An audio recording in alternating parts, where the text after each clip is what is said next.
2002 সালে ইউরোপীয় ইউনিয়নের দেশগুলোর বাসিন্দাদের অবাধ চলাচল চালু হওয়ার পর ধীরে ধীরে সুইজারল্যান্ডে বিদেশি নাগরিকের সংখ্যা ক্রমাগত বাড়ছে। 22 বছর আগে দেশটিতে জনসংখ্যা ছিল 73 লাখ। 2025 সালে যা বেড়ে 91 লাখে দাঁড়িয়েছে। বর্তমানে জনসংখ্যার প্রায় 28% বিদেশি নাগরিক। 2031 সালের মধ্যে সুইজারল্যান্ডের জনসংখ্যা 95 লাখ ছাড়িয়ে যাওয়ার পূর্বাভাস দেওয়া হয়েছে।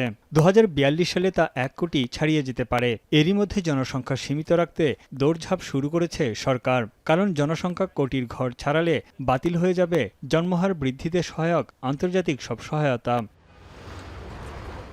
এমন অবস্থায় সুইজারল্যান্ডে জনসংখ্যা 1 কোটিতে সীমাবদ্ধ রাখতে আগামী 14 জুন দেশটিতে গণভোট অনুষ্ঠিত হতে যাচ্ছে। প্রস্তাবটি নিয়ে এরই মধ্যে স্থানীয়দের মধ্যে তৈরি হয়েছে বিভেদ। সাম্প্রতিক এক জরিপে দেখা যায় জনসংখ্যার সীমাবদ্ধতার পক্ষে 47% এবং বিপক্ষে 52%। Ce qu'on veut finalement, c'est protégeons ce que nous aimons, c'est que la Suisse reste ce pays où il fait bon vivre. Je veux dire, plus de 10 millions, on va faire quoi? On va les mettre où ces gens? C'est bien joli de les accueillir, mais qu'est-ce qu'ils vont faire? Oui, on a d'autres problèmes comme le chômage, etc. Donc je dis pas que dans notre système il n'y a pas des choses à changer, mais je pense qu'il y a des choses à changer avant.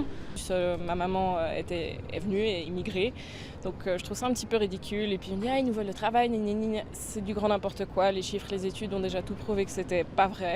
যদিও এই গণভোটকে অনেকে ব্রেক্সিটের সঙ্গে তুলনা করেছেন। অভিবাসন, আবাসন এবং জনসেবা বিষয়ে তৈরি হওয়া উদ্বেগকে কাজে লাগাতে এই ভোট আয়োজন করেছে ডানপন্থী দলগুলো।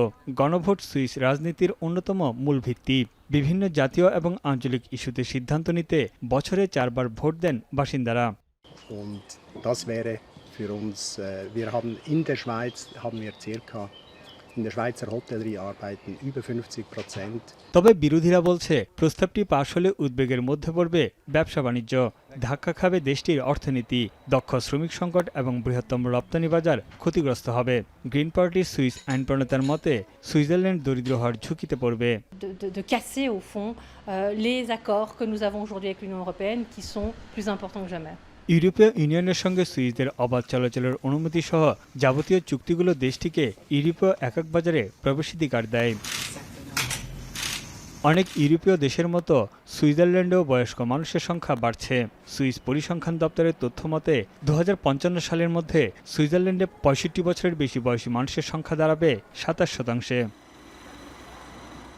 তানভীর জনি, এখন বিশ্ব।